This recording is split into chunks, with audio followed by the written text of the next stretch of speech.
వేదికను అలంకరించిన దైవజనులకు, ఈ అవకాశం ఇచ్చిన దైవజనులు రెవరెండ్ జాయ్ డేవిడ్ గారికి మరియు కూడి వచ్చిన సంఘానికి, కుటుంబ సభ్యులకు హృదయపూర్వక వందనాలు. అపోస్తలులు క్రీస్తులైనటువంటి కేఆర్ డేవిడ్ గారు ఉన్న సమయంలో నేను బైబిల్ ట్రైనింగ్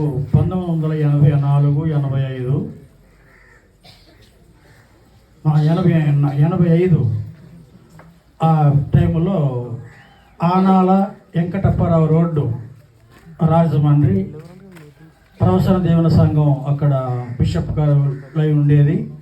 అక్కడ మామయ్య గారు నన్ను ట్రైనింగ్కి జాయిన్ చేశారు. 1987లో మాకు వివాహం అయింది. అయితే నేను ఇక్కడ ఈ ఊరు నాకు తెలియనడు మా మేనత్త గారు కందుకూరి రద్దయ్య గారు, అలాగే కందుకూరి మా తాత పేరు మర్చిపోయాను. ఇక్కడికి పంపిస్తే నేను నెలకొండ వచ్చాను.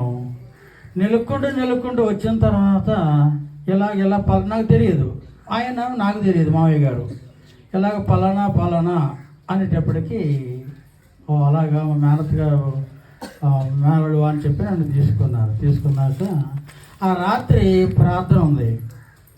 మొన్న చెప్పారు అక్కడది ఏంటిది కొత్త పరిశ్రమలో ప్రార్థన ఉంది. ప్రార్థన అంటే మావయ్య గారిను అత్తయ్య గారిని చూస్తాం ఆయాలే, నన్ను వారు చూస్తాం కూడా ఆయాలే. చివరికండి మామూలుగా సంబంధం కొరకు పిల్లలను చూసుకొని రా అన్నారు. నేను నల్లగా ఉంది నాకు వద్దన్నట్టుగా మనసులో పెట్టేసుకొని వెళ్తున్నప్పుడు వారా గంగమ్మ గారు ఇంట్లో అద్దుకుండేవారు. అద్దుకున్న టైంలో వచ్చాను, వరసిటమ్మ గారు అక్కడికి వచ్చాను. వచ్చిన తర్వాత అండి అయ్యాలో ప్రార్థన, అయ్యాలో క్రొత్త 3 యథాకు సాపులు ఇచ్చారు, నా సంఖలో పెట్టారు, డ్రమ్మేమో చేతికి ఇచ్చారు. నాకు ఇదే కట్నం అనుకున్నాను నేను. అయ్యో 3 లెక్క ఈతాకుల సాపులు అండి. ఒకటి డ్రమ్ ఇచ్చి పలానా చోట నాకు సుజీవరావు అని చెప్పి పాపం నా మావయ్య గారు కాస్త ఎన్నుగా ఉండేవాడు. ఆ గుడ్డి ఇంకా నేను డ్రమ్ము కొట్టేవాడు. అన్నమ్మ గారు నేను డ్రమ్ము కొడితే అన్నమ్మ గారు నేను పాట పాడితే అన్నమ్మ గారు కాయుపుతో ఉండేది, నా ముఖం మీద ఉండేదేమో మరుది గారు అంటూ. అలాగ ఉండేటువంటి కాలంలో మావయ్య గారు నన్ను బైబిల్ కాలేజ్ జాయిన్ చేసిన తర్వాత 87లో పాస్టర్ నేను నా భార్య ట్రైనింగ్ అయ్యాము. ఓ రోజున ట్రైనింగ్ అవుతున్న టైంలో శనివారం ఉపవాస ప్రార్థన, రోజు భోజనం ఉండదు మాకు. శనివారం నాడు ఉపవాస ప్రార్థనకి వెళ్ళాను నేను బైబిల్ చర్చ్కి. కేఆర్ డేవిడ్ గారు మరి చర్చ్ దగ్గరికి ఆ బైబిల్ కాలేజీ నుంచి అక్కడికి నడిచి వెళ్ళేవాడిని. వెళ్ళిన తర్వాత పాటలన్నీ అయిపోయిన తర్వాత ఆ రోజు నా వంతు వచ్చింది వాక్యం చెప్పడం. ఆ రోజు నాకు వాక్యం వంతు వచ్చింది. శనివారం చెప్పారు డేవిడ్ రాజయ్య గారు, అంటే మాకు వార్డుని ఉండేవారు ఆయన. పలానా వాడు చెప్తారు వాక్యం అనేటోడికి చెప్పారు. వాక్యం చెప్పాను. వాక్యం చెబుతూ పాట పాడాను. ప్రార్థన వినుడి పామనడానికి పాట పాడాను, గుర్తుంది. కేఆర్ డేవిడ్ గారు ఆయన నిద్రించారు, ప్రభు నందు నేను బ్రతుకున్నాను, మాట మిగులుందండి. మనిషి జీవితంలో మనిషి ఉండకపోయినా క్రియా మాటలు మిగులుతాయి. కేఆర్ డేవిడ్ గారు భుజమే చేసి ఒరే నువ్వు ఎవరు అన్నాడు. గోటాల సామ్యుల్ రాజు గారు అల్లుండి, ఒరే అలాగే పాడుతున్నాడు నువ్వును. ఎవరండి? కేఆర్ డేవిడ్ గారు అన్నారు, సామ్యుల్ జాన్లేగా పాడుతావు నువ్వు అన్నా. అలా ఆ దేవదేవులు నీటికోనే బలహీనుడైన దేవుని నామానికి మేము కలిగినగాక. అక్కడి నుంచి కాజేపేట అక్కడ వెళ్ళాను. డేవిడ్ కళ్యాణ్ భయ్య గారితోనూ జయయ్య గారితోనూ మేము ఎలాగుండేవాళ్ళం అంటే అండి అంత సన్నిహితంగా ఉండేవాళ్ళం. కాలేరు యశ్షి గారు, జీవరత్నం గారు, బొంగులూరి జాన్ గారండి. అవకాశం ఉంటేనా మరి సేవకుల విషయంలో, రాజమండ్రి యొక్క సహవాస విషయంలో చెప్పేవాడిని. వీళ్ళందరూ కలిసి ఉండేవారండి. ఉంటే మేము సువార్త దండయాత్రకి వెళ్ళినప్పుడు కాలేరు యశ్షి గారు, మావయ్య గారు డ్రమ్ము కొడతాం, జీవరత్నం గారు ఉత్సాహంగా గొంతులు వేసుకుంటూ చేతులు పట్టుకొని ఆయన డ్రమ్ము కొడుతూ పాటలు పాడుతారు. లెమ్ము లెమ్ము సోదర లెమ్ము తేజరెల్లరా, లెమ్ము లెమ్ము సోదర లెమ్ము తేజరెల్లరా. ఆయన డ్రమ్ము కొడతాం, మేము గొంతులు వేసుకొని పాటలు పాడతాం. ఆయన డ్రమ్ము కొడతాం, మేము గొంతులు వేసుకుని మామయ్య గారు డ్రమ్ము కొడతాం. పిల్లరా, అట్టి సేవ పరిచర్యలో ఘనమైన దేవుని సేవకులు ఉన్నారు. ఇక్కడ స్థానికులు, నేను మొదటగా ఉన్నప్పుడు లంకె విశాఖ గారు, ఈ ఊరంతా కూడా నాకు పుట్టిల్లాగా ఉండేది. పుట్టిల్లే ఈ ఊరు నాకు. ఎందుకంటే నన్ను బాబు బాబు బాబు, ఇదిగో మా అబ్బాయి వచ్చాడు, జాగ్రత్తగా చూడాలి.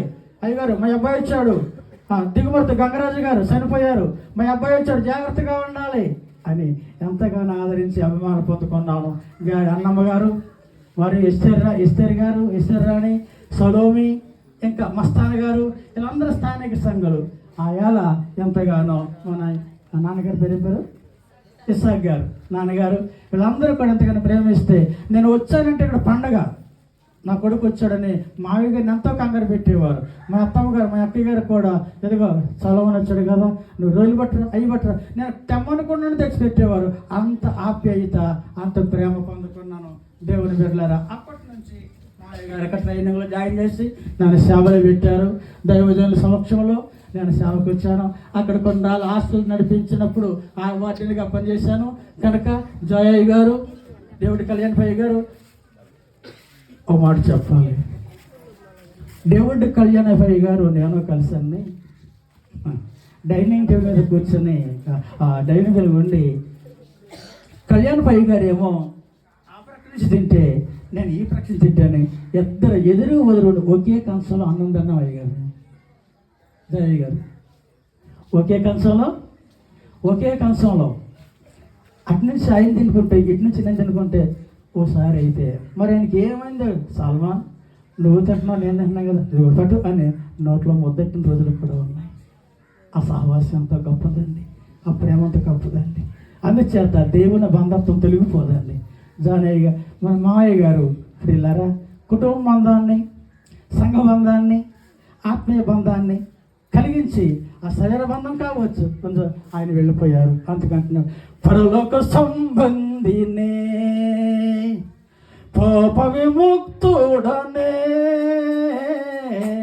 పరలోక సంబంధినే ప్రభు యేసు ముఖమును కన్నులార చూడగా, ప్రభు యేసు ముఖమును కన్నులార చూడగా ఆశతో జీవితునే, ఇళ్ళలో ఆశతో జీవితునే,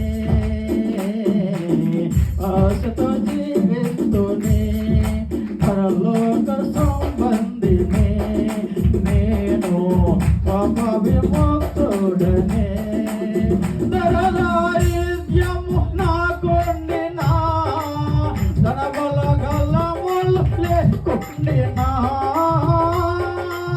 దరదారిద్యము లేకుండినా, ధనగణ బలములు లేకుండినా, బోధన సాధన చేసిన నేను, బోధన సాధన చేసిన నేను, బీదల ధర తోడనోండేదా, బీదల ధర తోడనోండేదా సంబంధినే నేను ప్రభు విముక్తుడనే. ప్రభు యేసు ముఖమును కనులార చూడగా, ప్రభు యేసు మహిమను కనులార చూడగా ఆశతో జీవితునే నేను, ఆశతో జీవితునే.